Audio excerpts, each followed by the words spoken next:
എല്ലാവർക്കും നമസ്കാരം.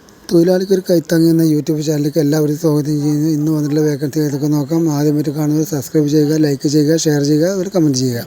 വേക്കൻസികൾ വളരെ കുറവാണ്. ആദ്യം വിളിക്കുന്നവർക്കും ആദ്യം കാണുന്നവർക്കും മാത്രമേ ജോബ് കിട്ടുള്ളൂ. ആദ്യം വിളിക്കാൻ വേണ്ടി ശ്രമിക്കുക കേട്ടോ. അപ്പോൾ കാണുമ്പോൾ തന്നെ ഒന്ന് ലൈക്ക് ചെയ്ത് കാണുക. ഓക്കെ.